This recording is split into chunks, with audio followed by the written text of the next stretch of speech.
छत्रपती शिवाजी महाराज नुसतं नाव ऐकलं तरी एक वेगळीच ऊर्जा येते, नाही का? पण आज आपण त्यांच्या पराक्रमाच्या पलीकडे जाणार आहोत. त्यांच्या विचारांनी जगावर कसा प्रभाव टाकला याची एक वेगळी गोष्ट समजून घेणार आहोत. म्हणजे आपण सगळेच त्यांना एक महान योद्धा म्हणून ओळखतो, पण त्यांची ओळख खरंच फक्त युद्धापुरतीच होती की त्यांची विचारसरणी, त्यांचं विजन हे त्यांच्या काळाच्या खूप पुढे एका ग्लोबल लेवलचं होतं? चला याच प्रश्नाचं उत्तर शोधूया. या सगळ्या प्रवासात आपण महाराजांच्या व्यक्तिमत्वाचे वेगवेगळे पैलू पाहणार आहोत. योद्ध्याच्या पलीकडे त्यांची खरी ओळख काय होती, त्यांनी आपलं राज्य कोणत्या आदर्शांवर उभं केलं, सर्वांना समान न्याय कसा दिला, त्यांची जगप्रसिद्ध युद्धनीती, त्यांचं मॅनेजमेंट स्किल आणि त्यांचा वारसा आजही जगासाठी इतका महत्त्वाचा का आहे, या सगळ्यावर आपण बोलणार आहोत. तर मग सुरुवातच करूया त्यांच्या मूळ ओळखीपासून. अनेकदा वाटतं की शिवाजी महाराज म्हणजे एक फातेह, एक कॉन्करर, पण नाही, ते असे नेते होते ज्यांचे विचार 17व्या शतकाच्या खूप खूप पुढे होते.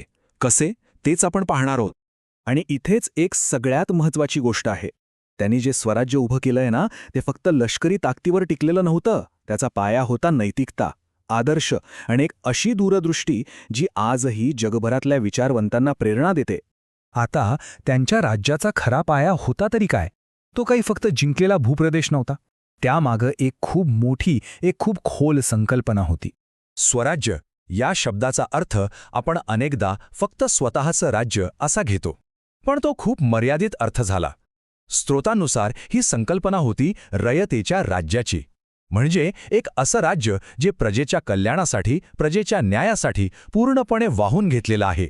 विचार करा, त्या काळात हा किती क्रांतिकारक विचार असेल. पण हे आदर्श विचार फक्त बोलण्यापुरते होते की खरंच प्रत्यक्षात उतरले होते? तर हो, महाराजांचं प्रशासन हे न्याय आणि धर्मनिरपेक्षतेच्या अशा तत्वांवर आधारलेलं होतं जी त्यांच्या काळाच्या खूपच पुढे होती. बघा, त्यांच्या राज्यात सामाजिक न्याय कसा जपला जात होता. प्रशासनामध्ये 18 पगड जातींना म्हणजे सगळ्यांना समान स्थान होतं. इतकंच नाही तर मुस्लिम समाजातील अनेक जण त्यांच्या सैन्यात आणि प्रशासनात मोठ्या पदावर होते. कोणत्याही धर्माच्या प्रार्थनास्थळाला धक्का लावू नका असे त्यांचे सक्त आदेश होते. आणि न्याय देताना तर कोणताही भेदभाव, कोणताही पक्षपात केला जात नसे. आणि आता येऊया स्त्रियांच्या हक्कांबाबत. या बाबतीतला त्यांचा दृष्टिकोन तर खरंच कमालीचा क्रांतिकारक होता. त्यांचं संपूर्ण धोरण या एका वाक्यात अगदी स्पष्ट दिसतं. आणि हे चित्र बघा, यातला फरक किती स्पष्ट आहे. एका बाजूला आहे 17व्या शतकातली सामान्य प्रथा, जिथे स्त्रियांना युद्धातील लूट समजलं जायचं, आणि दुसऱ्या बाजूला आहेत महाराजांचे आदेश, जिथे कोणत्याही स्त्रीला, मग ती शत्रुपक्षाची का असेना, तिला सन्मानाने तिच्या घरी परत पाठवलं जायचं. एवढंच काय, त्यांच्या दरबारात मनोरंजनासाठी नाच गाण्याचे कार्यक्रमही होत नसत.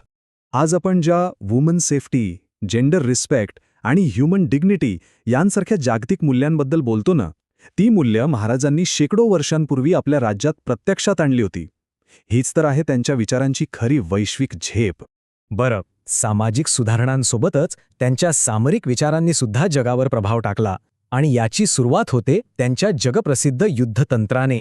गनिमी कावा म्हणजे काही फक्त लपून छपून केलेले हल्ले नाहीत, नाही. ही एक अत्यंत हुशारीने आखलेली युद्धनीती होती, ज्यात भूगोलाचा अचूक वापर, प्रचंड वेग आणि शत्रूवर मानसिक दडपण आणून विजय मिळवला जायचा. कमीत कमी सैन्यबळात मोठ्या शत्रूला हरवण्याचं हे एक जबरदस्त तंत्र होतं. आणि हे युद्धतंत्र इतकं प्रभावी ठरलं की विचार करा, व्हिएतनाम आणि आफ्रिकेसारख्या देशांमध्ये यावर अभ्यास झाला आहे. यावरूनच त्यांच्या लष्करी कौशल्याची जागतिक पोच आपल्या लक्षात येते. ज्या काळात भारतातले इतर राजे समुद्राकडे पूर्णपणे दुर्लक्ष करत होते, तेव्हा महाराजांनी एक अविश्वसनीय दूरदृष्टी दाखवली. त्यांनी फक्त आरमारच उभारलं नाही, तर सागरी किल्ले बांधून संपूर्ण किनारपट्टी सुरक्षित केली आणि पोर्तुगीज, इंग्रजांसारख्या बलाढ्य परकीय सत्तांना थेट समुद्रात आव्हान दिलं. म्हणूनच तर त्यांना भारतीय आरमाराचे जनक असं म्हटलं जातं. पण महाराजांची प्रतिभा फक्त रणांगणापुरती मर्यादित नव्हती, ती त्यांच्या प्रशासनाच्या प्रत्येक गोष्टीतून दिसून येते. खरं तर त्यांना आपण 17व्या शतकातील CEO असंही म्हणू शकतो. हे बघा, त्यांचं अष्टप्रधान मंडळ, त्यांच्या व्यवस्थापन कौशल्याची ही उत्तम ओळख आहे.